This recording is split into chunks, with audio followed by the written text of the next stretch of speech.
The lesson. Oh yeah. Yeah, so we were talking about the Ice Cube and the Cypress Hill tours that you did in 2014. And then I think like the following year is when you started headlining your own shows. Is that right? Yeah. So yeah, I started headlining after I did those. They were like smaller shows, but yeah, they were grouse. So when you were doing those headline shows around the 2015 period, like how far around the country were you headlining shows and what sort of numbers were you getting at that time?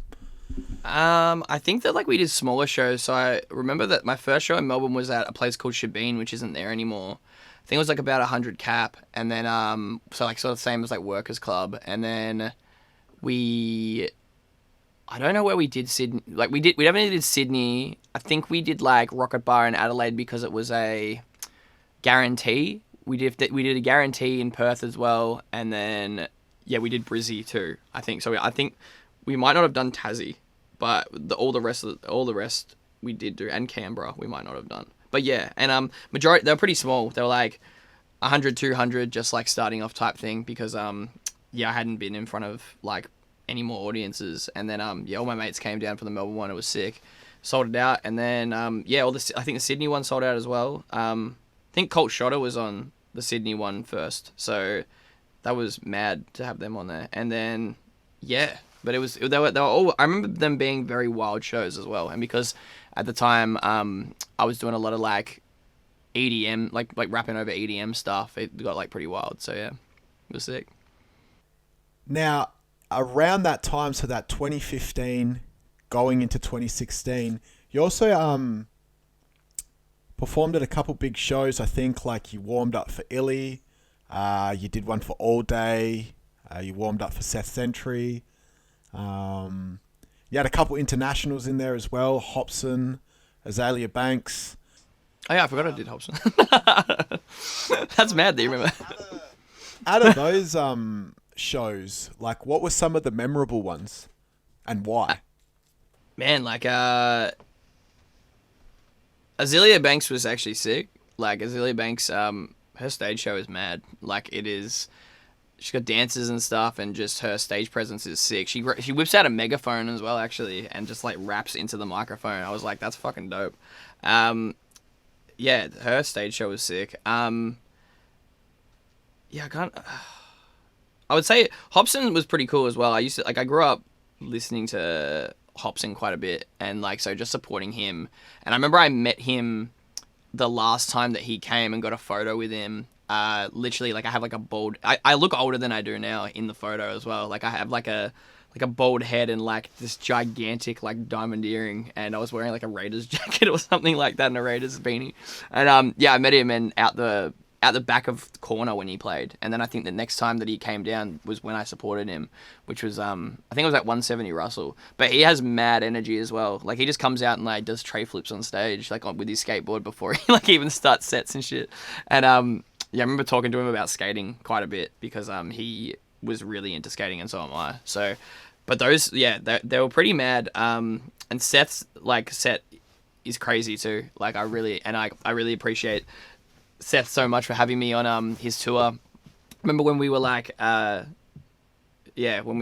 I started like doing the tour with Seth, I think it was the first or the second show, and he's like, man, I thought that you were like real fucked up. And I was like, what do you mean? He's like, I wasn't gonna have you on the tour because I thought that you were just gonna get like really fucked all the time. And I was like, what, from like the videos? Because we used to have all these like Ruckus Live videos that would just be me and my mates just doing stupid shit. And he's like, yeah, that's what I like thought you were like. And I was like, oh no, man, I'm pretty chill. And he's like, yeah, I get that now. And I was like, cheers. But yeah, it was mad.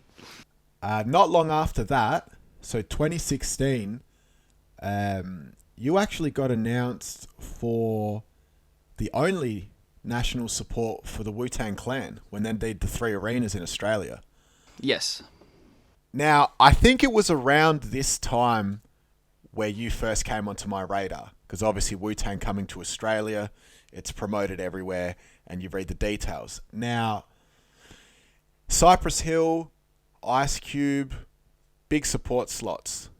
Wu-Tang, 3 arenas in Australia.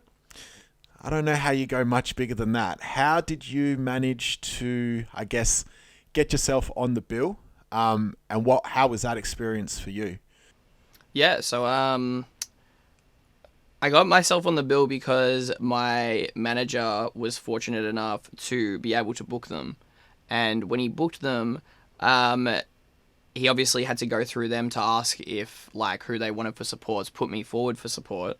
And then, and I was, like, probably one of the first that he put forward. And then they were like, he can do it as well. And so I was like, insane. Like, that's fucking crazy. And I mean, yeah, when we were doing the supports, they were just fucking wild, man.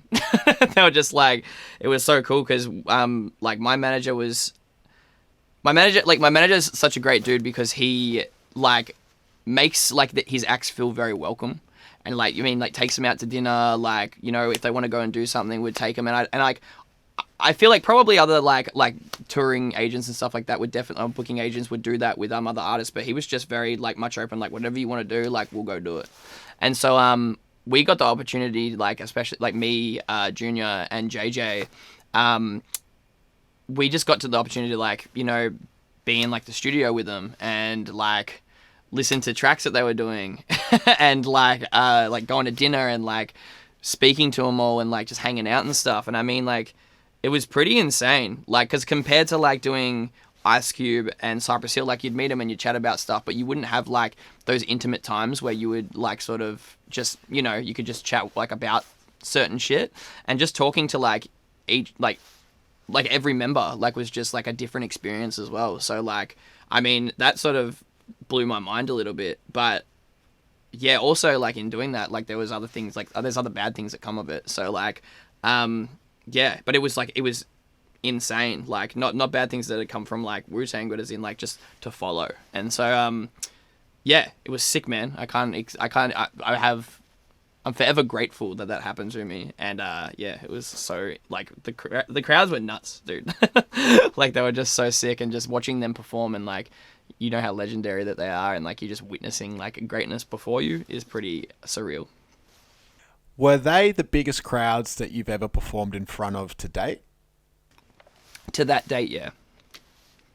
So, I mean, I did, I played with Peking Duck at Splendor, and jumped on stage with them, and, that was like, you couldn't even see the background of anything. Like, it was just people. And so, yeah.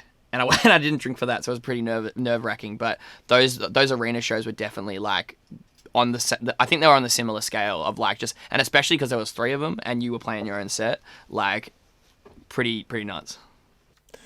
Now, when you talk about actually having the time and opportunity to have chats and conversations with, you know, all the members in the group, who did you, I guess, get along with the best, and, you know, why do you think that was?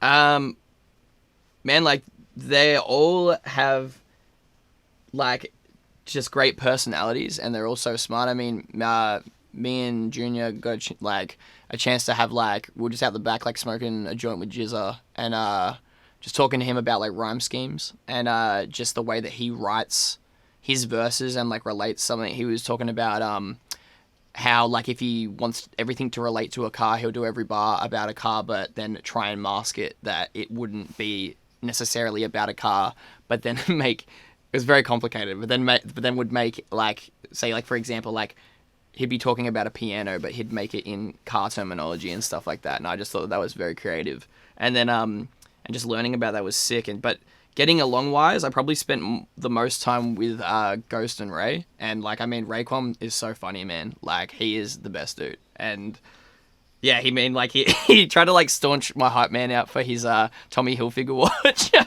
and he wouldn't. And like my hype man's just like, he's just mad funny, and he just wouldn't like budge with it. He's just like, oh man, like you got a nice watch there, dude. and he's just like, yeah, thanks, man. Like, he's just like, you know, you should give it to me. And he's like, Nah, I'd rather not. He's just like, yeah, nah, true, standing your ground and stuff like that. And he'd walk off, he'd come back like maybe an hour later, he'd be like, you still got that nice watch, man. Just like, and I'm just sitting there like pissing myself, and he'd just, I don't know. I think Ray was taking the piss as well, but like it was so funny. And yeah, we were just like just doing just stupid shit with him, but it was really fun. But yeah, like all of them were so sick. Like RZA was just, it was just crazy to be in his presence, and like he had we were having a conversation about like, I think it was making love one night at the dinner table, and it was just about like, it's just about how you like make love to like a woman and all that shit, and like it was mad like enlightening, but it was also like it was crazy. I can't like, it was so like surreal that like you'd just be sitting there and you'd be listening to it, and then like you'd be like, oh, that's RZA, like and he's just talking about like this crazy shit right now. So yeah, it was cool. But there was just so much stuff that's just like embedded in my head from just being with those dudes and just learning off them as well. And I mean, like I think Ray was like so nice, man, because he like just came up to me after the Brisbane set, and he was just like, man, like whatever you're doing, like keep doing it, because like you're opening for our crowds, and our crowds are like one of the hardest crowds to open for, and you're making a move, and you're making them do the shit that you want to do, and that means that you've got what you need to do anything. And after he told me that, I was like, man, that's sort of like, he didn't have to tell me that, you know what I mean? Like, I'm just some fucking piece of shit from Ringwood. So like, just to have that sort of like, just to have that, I don't know, just that motivation from him as well. And yeah, even like from Ghost and just all of them was just amazing. And they all came up and thanked me for supporting them. And like, I mean, yeah, it's just crazy, dude. It was just a really, really fun time. The lesson. 927. Oh yeah.